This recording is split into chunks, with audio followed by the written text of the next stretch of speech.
dieta da proteína. Você já experimentou a dieta da proteína?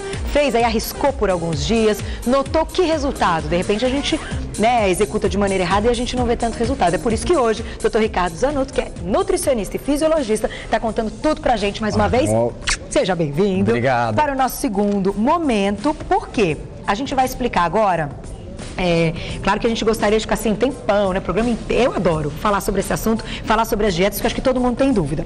Mas a gente vai dar uma resumida nos horários e que a gente pode comer aqui as proteínas que o Dr. Ricardo, então, trouxe como exemplo para a gente conseguir manter uma dieta legal.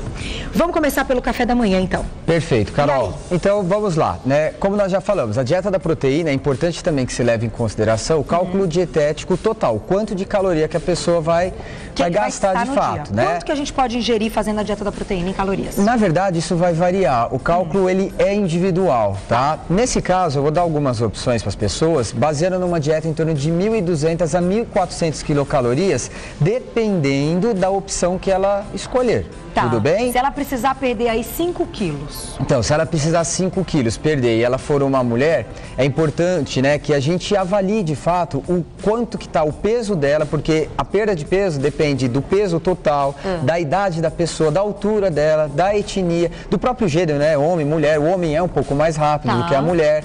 Então, assim, depende muito de cada um. Uma dieta em torno de 1.200, 1.400 calorias, para uma mulher que tem um gasto em torno aí diário de 2.000, 1.800, ela vai fazer, ela tá perdendo mais ou menos aí em torno de uns 3 quilos, mais ou menos por semana. Se a gente pensar numa... Bastante, hein? Depende, novamente, desses outros fatores, tá? Do peso dela, mas em torno de 3, 4 quilos por semana é extremamente viável. Tá bom. Tá? Muito bom. Então, o que eu trouxe aqui? Vamos ver. No café da manhã, uma opção que é bem prática para as pessoas fazerem é um leite de soja, né?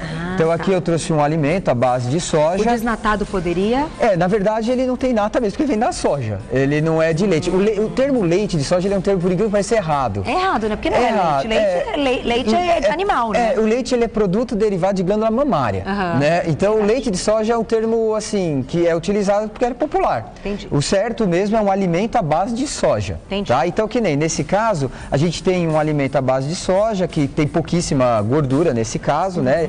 Um zero açúcar, e a pessoa poderia então tomar esse suquinho aqui com uma fatia de ricota. Tá. Isso é uma opção extremamente viável. Pro café da manhã. Pro café da manhã. A gente não pode colocar o carboidrato, então, nem no café da manhã. Não entra carbo em nenhum horário, né? Agora, e derivados do leite, assim, o queijo branco, pode? Perfeito. Aí, uma outra opção que é interessante, né, que a gente poderia estar utilizando, são os queijos, porque assim, zerar totalmente o carbo, né, por zero carboidrato, você tem que buscar os alimentos light ou até em casas de produtos de diabéticos, tá? Onde realmente você encontra tudo zero açúcar de fato, tá? Então, isso é importante, porque açúcar é carboidrato. É muito importante. É importante numa dieta de proteína você olhar o rótulo do que você está comprando. Essa é uma dica que é extremamente legal. Uma outra opção, de repente a pessoa não quer comer o queijo, ela pode fazer um ovo mexido. Ali é um ovo mexido com 2 fatias, né, de peito de peru. Tá? Legal, para amanhã. Uma opção bastante prática, e aí sim, nesse tipo de dieta a gente utiliza muito, que é a suplementação, é um iogurte também desnatado, de zero açúcar, com 15 gramas ali, no caso, de proteína isolada. Então a gente está utilizando um suplemento alimentar que é a proteína isolada, então isso aqui que não tem é açúcar. Achocolatado. Não, isso parece, é uma proteína mas não é isolada. Proteína em pó. Em pó. Isolada. Exatamente. O famoso whey protein. Um whey protein, é um tipo de whey isolado. Tá bom. Tá? Então qualquer uma dessas opções, o adesvo, uma fatia de queijo, ou um ovinho mexido com peito de peru, ou um iogurte desnatado de zero açúcar com 15 gramas ali de proteína, resolve o café da manhã. Agora a quantidade que está aqui é a quantidade recomendada, ou a gente pode comer um pouquinho mais já que a gente está tirando carboidrato? Então, depende novamente da linha que a gente for seguir. Lá no Watkins, ele já não se preocupa tanto com a restrição calórica, é meio que liberado a coisa. Agora, como a gente está visando um emagrecimento, uma perda de peso, isso é até uma das coisas que as pessoas questionam muito na dieta de proteína, porque afinal a restrição calórica né? Eu teria que, na verdade, calcular mesmo o quanto que a pessoa deveria. Por isso que o acompanhamento nutricional de um profissional é importante nesse sentido. Entendi. Agora, essas são as doses padrões. As doses que a gente vai passar aqui, elas vão equivaler a uma dieta em torno de 1.200, 1.400 quilocalorias. Entendi. Então, o café da manhã ali seria bem interessante. Vantagem também de se iniciar o dia com a proteína é a questão de você ter uma saciedade já maior. Lembra que a proteína, ela gera um efeito de saciedade maior. Então a pessoa não vai ficar tendo fome o tempo todo. Entendi. Como opção de lanche da manhã, eu deixei uma xícara de chá verde, que é um chazinho termogênico, com algumas oleaginosas. Tá, oleaginosa. Pode oleaginosa? Pode, sem problema. Não é uma fonte muito grande de proteína, embora tenha proteína, mas tem gorduras do bem. Entendi. Já dá uma saciada aqui, né? Uma saciada muito castanha boa. Também pode. Castanha do Pará, nozes, amêndoas, tá? Então aqui a gente teria uma outra opção. Como é que a gente adoça esse chá? O ideal, na verdade, é não adoçar. E se for usar algum adoçante, usar os à base de ciclamato. Tá? Porque muita gente não sabe, mas aspartame também é derivado de lactose. Então tem muito adoçante, pois é, e é um carbo. Então é importante a gente verificar também qual o tipo de adoçante que está usando. Ou usa um adoçante que não é a base de açúcar, ou não precisa, né? Muitas vezes o chazinho ele desce bem quentinho, sem usar nenhum tipo de adoçante. Alguns. Verde mais ou menos. E isso é uma opção. Isso é uma opção. Certo. Aí a gente já vai falar da suplementação de novo, mas vamos para o almoço. Porque o almoço é aquela hora que é daquela fome, né? Que, por exemplo, essa hora, um horror, né? A gente fica desesperado. E se a gente não fizesse tudo bonitinho, chega na hora do almoço, a gente quer comer tudo que a gente tiver pela frente. Perfeito. Então, o que a gente pode comer no almoço? A gente pode colocar uma carne vermelha com a branca. É tudo opção. Ou, né? Ou você pode fazer meias porções. Não há problema nenhum de você, né? Assim, qual que seria a porção ideal? Em torno de 150, 160 gramas de carne. Tá? Poderia ser o peixe também aqui. Poderia ser a carne vermelha. Pode ser o meu peito de frango. O ideal é você sempre buscar cortes que são magros, para evitar aquelas gorduras saturadas. Da carne vermelha, para quem gosta de carne vermelha, quais são as mais magras? Olha, as mais magras, as mais interessantes, é o alcatra, o miolo do alcatra, que é o famoso baby beef, tá? Carnes mais em conta, o próprio patinho, o colchão mole e o colchão duro. Tá, então a carne moída do patinho é ótimo. Perfeito, sem problema nenhum. Também poderia ser carne moída aqui, uma colher de servir, né, bem cheia de carne moída, resolve o problema. Com uma bela salada. Lembra da saladinha e um pouquinho de brócolis para a gente ter um pouquinho daqueles minerais todos, tá? Aí você sugeriu uma gelatina. De sobremesa. Brincadeira, né? Na verdade, a gente fala muito que a gelatina é coringa, né? A gelatina, ela mata a vontade. Ela mata aquela vontade do docinho. E lembrando que tem que ser uma gelatina diet, não light. Porque a light, muitas vezes, ela tem redução da caloria, mas também tem o açúcar embutido. Então é legal ler o rótulo e ver se não tem açúcar. Tem que ser dietética, que é a zero açúcar. Perfeito. Okay? Aí a gente pode comê-la de sobremesinha. De sobremesa, sem problema. Pra dar aquela enganadinha. Perfeito. Nem pensar em doce, que doce é carboidrato. De jeito nenhum. Agora não. Depois, você tem o lanche da tarde. Não pode pular. O que a gente pode usar também de lanche da tarde? Uma xícara de chá com queijo, no caso aqueles queijinhos processados, né? A gente pode estar utilizando até 2 unidades. Uma tacinha de iogurte. Né? Eu posso estar novamente utilizando um alimento à base de soja, posso estar utilizando novamente um ovo mexido, ou mesmo, e eu gosto muito de utilizar, um shake de proteína de absorção lenta, que é a caseína.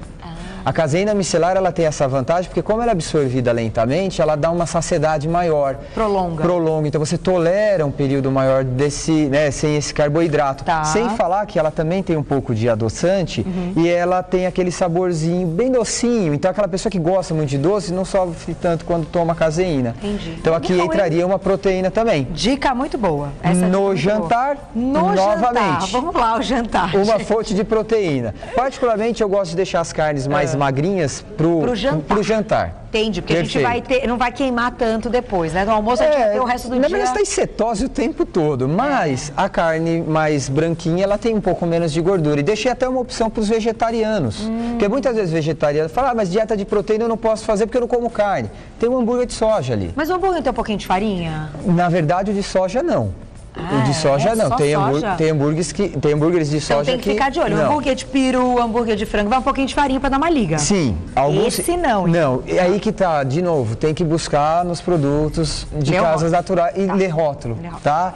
No caso ali a gente tem o peixe, né? Um peixe branco, o próprio salmão, ou um patê que é muito interessante, que é um patê de atum. Como você fez esse patê? Esse patezinho é um patezinho de atum sólido, né? Aquele light em água, conservado em água, sempre em água, não em óleo. Eu coloquei o quê? Maionese, que é a maionese diet. Pô, maionese não tem carbo nenhum, né? A base da maionese é óleo e ovo. Então um pouquinho de maionese sem problema. E coloquei salsinha para dar um saborzinho. Você pode comer uma latinha inteira de atum misturada dessa forma. Um pouquinho não tem problema. Um pouquinho não. Nesse caso, e outra, a gente está falando de dieta específica para isso, né? Isso, da proteína. E finalmente na ceia, quando a pessoa quiser novamente comer alguma coisinha, eu sugeri aqui novamente o adês com um pouquinho de proteína e um pouco de canela, ou uma xícara de chá com queijo magro, ou novamente uma dose ou um shake de proteína.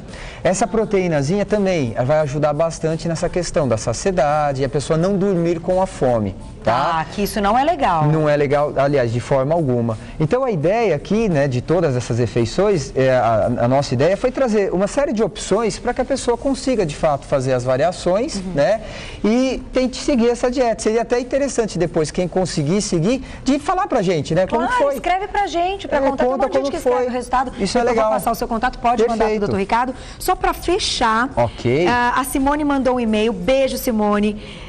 Bom dia, Carol. Agora já, boa tarde. Parabéns pelo programa. Gostaria de saber se posso fazer a dieta da proteína, já que tenho esteatose, que é gordura no fígado. E ainda, se ela pode ser eficiente, ao invés de abolir o carbo, eu apenas diminuir utilizando ainda somente os integrais. E aí, tem muita gente que pode se identificar com esse problema. A esteatose hepática, né, no caso dela, provavelmente a não alcoólica, que é aquela que não se tem álcool, é um acúmulo de gordura no fígado. Mas por que se acumula essa gordura no fígado? Provavelmente porque a dieta habitual dela anterior, ela já vinha com muito carbo. Então, por incrível que pareça, a dieta mais recomendada para a esteatose é a de proteína. É de proteína? Mas não tem muita gordura? Ela tem, mas eu vou aumentar a utilização dessa gordura pelo fígado. Então, sim, ela pode fazer, aliás, ela deve. Se ela fizer os exames dela agora e depois de um período de dieta, ela vai perceber que os valores vão normalizar. Diminui triglicérides, diminui colesterol até mesmo, e muitas vezes também vai ter uma redução muito boa da TGO e TGP, que são as enzimas envolvidas aí no controle da doença. Olha, que legal. Gente, é uma aula. Eu fiquei enlouquecida quando o Dr. Ricardo vem, porque a gente aprende muito, é muito bom aprender isso, porque olha quanta coisa, olha quantos detalhes às vezes passam aí, e a gente não se dá conta que o nosso corpo é perfeito, faz tudo direitinho, e a gente só tem que dar o combustível correto. Com certeza. Espero que vocês tenham gostado. Eu adorei todas as informações. Claro, procure sempre orientação médica, orientação de um profissional da área, para que você tenha aí a melhor dieta para você. Quero te agradecer mais uma vez. Vou passar o site do Dr. Ricardo de novo. É o